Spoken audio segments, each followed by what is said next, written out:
Yuk hari ini Dolan Solo mampir ke Museum Tumurun. Yuk!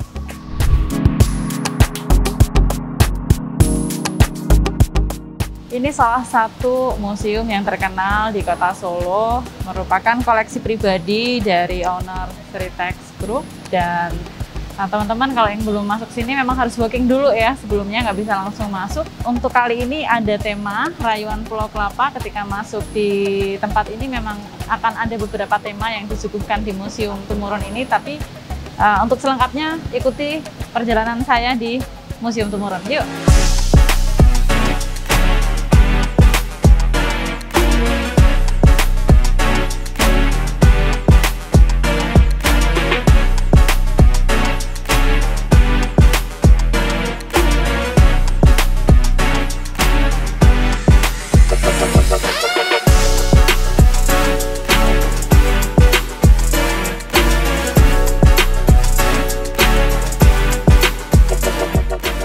Udah beberapa kali mampir sini dan nggak pernah bosan. Kenapa? Karena koleksinya selalu berganti terus ya, seiring dengan berjalannya waktu. Nah, terakhir saya kesini luar biasa sih, sampai speechless kalau kita memang penggemar seni. Tetapi kita sekali lagi disuguhkan dengan karya-karya yang luar biasa dari seniman-seniman yang tidak kalah bagusnya di seluruh Indonesia. Dan saya senang sekali di Solo ada tempat sebagus ini.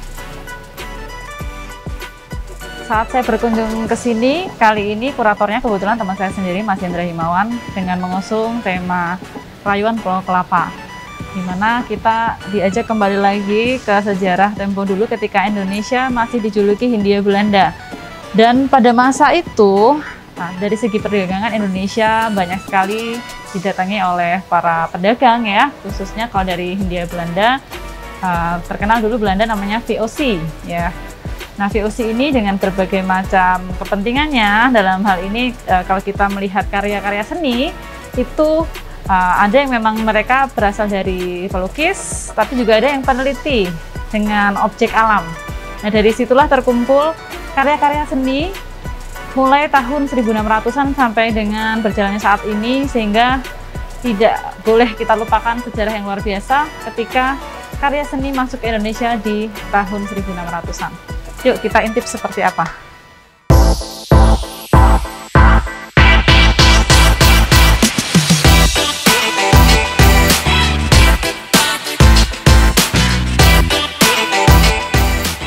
Nah, kalau kita melihat galeri seperti ini ya, karya seni juga bisa menggambarkan sejarah Indonesia ketika waktu itu, tempo dulu masa penjajahan Belanda. Teman-teman bisa lihat dulu masih pakai sapi gitu ya, kerbau untuk transportasinya. Latar belakangnya juga masih banyak dengan persawahan, perbukitan. Tidak banyak juga tergambarkan penduduk lebih ke arah alam. Nah, aku juga pengen lebih jauh lagi mengenal Museum Tumurun ini dan tentang koleksi kali ini.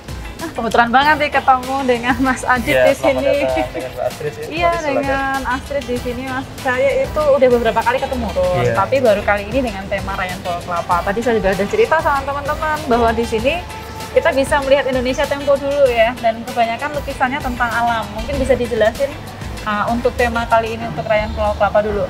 Oke, boleh saya jelaskan untuk teman-teman. Jadi untuk tema pameran kita kali ini dengan judul Rayuan Pulau Kelapa, itu memang menggambarkan bentang alam Indonesia yang indah, atau dengan nama lain Moi Indi. Moi Indi. Moi Indi.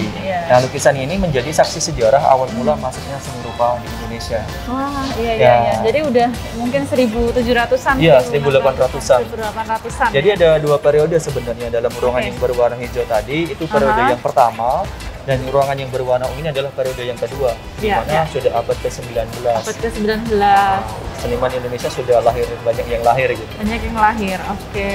Bagus banget sih. Dan kita bisa melihat gambaran tadi memang masih didominasi oleh lukisan alam ya. Iya.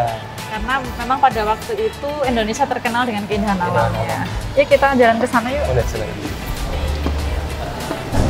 Nah, ngomong-ngomong nih, untuk teman-teman yang belum pernah masuk ke Museum Tumurun di Solo, banyak yang penasaran. Mungkin dipikirnya hanya ada koleksi tertentu, padahal ada tematik juga ya. Iya. Mungkin Mas Adit bisa jelasin mulai kapan nih untuk Tumurun ini dibuka, kemudian sudah berapa tema yang memang berjalan sampai saat ini, Mas? Jadi untuk Museum Tumurun ini sudah dibuka sejak bulan April atau awal tahun 2018. Tahun 2018. Untuk tematik dari setiap pameran ini sudah masuk tema yang ketiga. Tema ketiga. Jadi Rayuan Pulau Kelapa ini yang ketiga, di mana setiap tema pameran ini akan berlangsung selama 6 bulan. Jadi itu akan berganti tema berikutnya. Kebetulan berarti saya udah penuh nih yang ketiga. Jadi setiap saya kesini dengan tema yang berbeda. Luar biasa. Nah, mungkin untuk teman-teman yang belum pernah kesini, caranya gimana nih untuk bisa mampir ke Tumurun Museum? Udah aja, nanti teman-teman bisa registrasi via website kami ya, www.museumtumurun.com. Nah, registrasi kita buka setiap hari Senin jam 10 pagi. Itu untuk hari Selasa sampai dengan hari Minggu. Dan info aja loh teman-teman, ini di sini juga ramai banget, banyak sekali anak muda yang ternyata mengapresiasi karya seni Indonesia khususnya ya. Dan saya juga bangga sebagai salah satu warga Solo yang ternyata kita punya museum dengan lukisan-lukisan dan karya seni yang baik juga di sini di Solo. Mungkin ada hal menarik yang di luar rutinitas atau expo yang bergantian selama 6 bulan itu, atau ada hal-hal yang karya seni yang khusus gitu ya, yang menjadi Tumurun Museum ini lebih menarik dibandingkan dengan museum yang lain? Iya, banyak sih sebenarnya. Karena salah satunya ini karya dari Avandi. Nah, ini adalah maestro Indonesia yang memang sudah banyak dikenal oleh teman-teman ya. Nah, Avandi ini seniman kelahiran dari kota Cirebon, pada akhirnya dia menetap di kota Yogyakarta. Ya, dia mempunyai gaya aliran yang khas, yaitu abstrak dan ekspresionis, di mana dia melukis dengan jari-jari tangannya sendiri secara langsung. Pakai jari-jari tangan ya? Luar biasa. Nah, ini menjadi ciri khas dari corak lukisan Avandi, yaitu goresan tangannya dia sendiri. Dan karena mungkin kalau teman-teman yang sering mengikuti media sosial saya atau YouTube saya, sering saya ajak juga ya ke museum. Tapi yang membedakan di sini itu termasuk salah satu museum yang modern, dikemas dengan suasana yang modern dan juga nyaman kalau bagi saya ya. Nah, itu apa yang kira-kira menjadi visi dari Tumurun Museum sendiri? Apakah memang dari awal mempunyai konsep yang lebih ke modern kah atau seperti apa? Yang jelas Museum Tumurun sendiri menghadirkan dengan konsep yang modern. Yang pertama dengan tujuan untuk edukasi. Biar teman-teman khususnya generasi muda yang ada di kota Solo dan seluruh sekitarnya itu biar lebih mengenal dengan dunia seni. Yang kedua, tujuan selanjutnya adalah untuk membantu membangkitkan seni rupa yang ada di kota Solo juga. Sampai kapan nih yang Rayuan Pulau Kelapa nanti berlangsungnya? Ini nanti kita akan selesai sampai 8 April tahun 2023. Masih lama ya? Iya, masih lama. Jadi jangan merasa ketinggalan nih, yang belum datang ke sini bisa aja langsung registrasi nanti ya, boleh. Ke websitenya Tumurun Museum. Jadi langsung bikin schedule, kita apresiasi seni, karya seni lukisan Indonesia ya, khususnya di tahun 1700-an dengan tema Rayuan Pulau Kelapa. Terima kasih loh Mas Adit udah diajak. Terima kasih. Oke, itu tadi jalan-jalan saya di Rayuan Pulau Kelapa, tapi masih banyak lagi karya seni yang ada di bawah. Yuk kita ajak juga untuk teman-teman bisa melihat apa saja yang ada di bawah lantai dasar Tumurun Museum. Nah, ini saya udah turun lagi, ada apa saja yang di lantai dasar dari Tumurun Museum. Saya akan nanya-nanya langsung sama guide di sini ya, Mas Darul. Halo, dengan Astrid. Ini apa saja nih Mas instalasi yang ada di sini atau karya seni yang ditampilkan di lantai bawah, lantai utama ya? Lantai utama kita. Jadi di sini itu kita sering menyebutnya itu area contemporary art. Contemporary art ya? Jadi semua isi karya seni sini itu senimannya seniman kontemporer yang notabene dia itu masih bisa berkarya dan masih hidup gitu. Jadi area sampai sekarang ya? Sekarang, gitu. Terus kalau ada mobil, ini mobilnya siapa Mas? Ya, kebetulan ceritanya itu mungkin ini itu mobilnya ayahnya beliau, karena kebetulan ownernya. Ownernya. Jadi terinspirasinya itu dari koleksi mobilnya ayahnya beliau.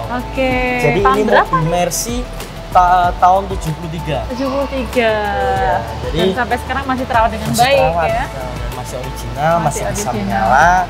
Dan kebetulan setelah ayahnya beliau meninggal, sayang ini mobil kesayangan ayah saya, kenapa bukan yang rawat?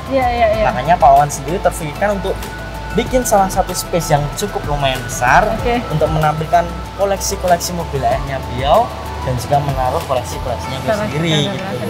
Oh, jadi sebagian ini adalah koleksi pribadi dari owner ya? Ya, betul sekali. Mungkin beberapa yang bisa disampaikan ke teman-teman yang belum pernah berkunjung ke Tumurun, apa nih Mas? Jadi di sini yang besar nih. Jadi yang di sini itu karyanya Pak Wedaryadi. Jadi Pak Wedaryadi ini itu seniman asal Jogja. Dan kebetulan di sini Pak Wedaryadi itu mengkritik tentang akun pengguna media sosial zaman sekarang yang sudah no privacy lagi. Oh iya, makanya di mana-mana ya. Benar sekali gitu kan.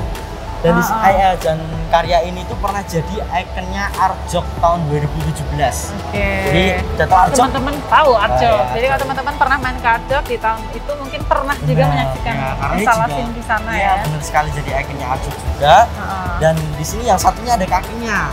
Jadi di satu sisi banyak pasang mata yang mana kita, sebenarnya juga banyak yang mengikuti kita. Makanya followers ya. Benar sekali gitu kan. Termasuk yang nonton channelnya Astrid hari ini nih. Mungkin di sini ada karyanya Pak Rudi Mantovani. Oh iya, saya pernah foto nih di depan sini nih. Pernah dengar ya mungkin. Iya.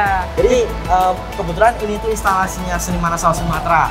Ada Pak Rizal, Rudi Mantovani, Junizar, sama Dirman Saputra. Jadi itu semuanya 4 nama ini tuh semuanya dari Sumatera, Padang, yang merantau ke Jogja gitu kan. Jadi di sini dia menggambarkan dia Indonesia itu sendiri merah putih gitu kan.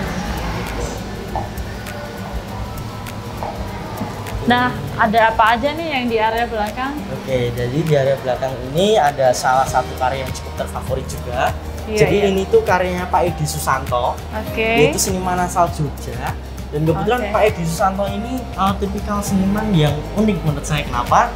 Jadi dia itu menggabungkan dua budaya, yaitu budaya Eropa sama budaya Jawa. Budaya Eropanya itu diambil dari gambarnya, lukisannya, Bela Saper, perjamuan Yesus. Dan untuk budaya Jawanya dengan aksara Jawa ya. Saya sudah pernah sih sampai nanti lihat aja teman-teman di detailnya. Semua gambarnya ini menggunakan aksara Jawa. Di sini dia nggak cuma asal gabungin dua cerita ataupun dua naskah. Jadi di sini kan ada dua cerita, adalah Saper sama aksara Jawanya. Aksara Jawa sendiri itu bercerita tentang ramalan Jayabaya. Jadi ini benar-benar ada ramalan Jayabaya yang dituangkan dalam bentuk lukisan The Last Supper. Jadi untuk aksara Jawanya sendiri, untuk karya yang ini itu menceritakan tentang babat alas tanah Jawa. Babat alas tanah Jawa. Dengan lukisannya nih peperangan yang ada di Eropa pada saat itu. Jadi kalau yang tadi itu memakan waktu 3-4 tahun. Tapi untuk karya ini cukup lama banget. Ini memakan waktu 7 tahun. Luar biasa. 2 tahun observasi, 5 tahun. Saya harus applause sih teman-teman. Nggak bisa ada kata-kata yang cukup mewakilkan hebatnya sebuah karya ini gitu loh. Dan kenapa kok saya bilang ini tuh nggak bisa memakan waktu 7 tahun gitu kan? Jadi ini tuh no sketch sama sekali. No sketch sama sekali. Wah, dari tadi banyak sekali ya karya seni, mulai dari seniman lama, seniman baru, dari luar kota gitu ya. Kalau dari Solo sendiri ada nggak nih? Ada. Kebetulan kita ada beberapa karya dari seniman asal Solo, dan di sini ada namanya Mbak Melati Surya Darmo. Namanya bangga ya, di Solo juga ada seniman yang menjadi salah satu bagian dari karya seni di Tumulon Museum. Jadi untuk alirannya dari Mbak Melati Surya Darmo ini dia di perform art. Jadi dia menampilkan sesuatu yang cukup menarik. Termasuk ini ya, videonya ini ya? Videonya ini sama gitu kan. Dan untuk yang pertama mungkin yang sebelah sini ada Butter Dance. Ini karya pertama dia. Kebetulan ini itu dibikin sama beliau di tahun 2000. Di tahun 2000 dia bikin karya ini pada saat dia kuliah seni di Swedia. Kuliahnya di Swedia? Iya, kuliahnya di Swedia beliau. Butter Dance ya? Jadi dia menari di atas butter. Dan menarinya pun dia menari tradisional dan pakai high heels gitu kan. Justru seninya adalah ketika dia jatuh ya terpleset karena licinnya butter. Di tahun 2000, kalau yang sampingnya ini tahun 2016. Jadi selang 16 tahun dia bikinkan suatu karya juga. Sama aja dia bikinnya juga di Swedia. Ini juga di Swedia? Iya. Jadi inspirasinya itu kenapa kok panah? Jadi panah itu diibaratkan sebuah masalah. Gitu, dibagikan sebuah masalah, dan ini tuh dia memanah selama 4 jam dalam 4 hari. Jadi per harinya itu 4 jam selama 4 hari. Gitu aja ya? Isinya. Jadi memanah aja ya? Memanah dengan. Jadi kita diingatkan dalam hidup itu ya penuh dengan masalah, dan itu bagian dari hidup ya. Biasa sekali, ya. Dan sebisa mungkin kita harus menyelesaikan masalah itu gitu betul, kan? Betul sekali, setuju. Gimana nih teman-teman? Udah mulai ada bayangan kan tentang Tumurun Museum, dan saya yakin teman-teman juga nggak sabar untuk menyaksikan secara langsung, karena karya seni itu bisa diapresiasi kalau kita benar-benar sudah dekat ya, atau bisa melihat secara visual, secara dekat dengan apa yang kita rasakan gitu ya. Dalam hal ini adalah lukisan, instalasi, dan lain-lain yang ada di Tumurun. Jadi saya ajak teman-teman untuk menghargai dan mengapresiasi karya seni khususnya yang ada di Kota Solo. Yuk jalan Solo bersama Awe. Dah.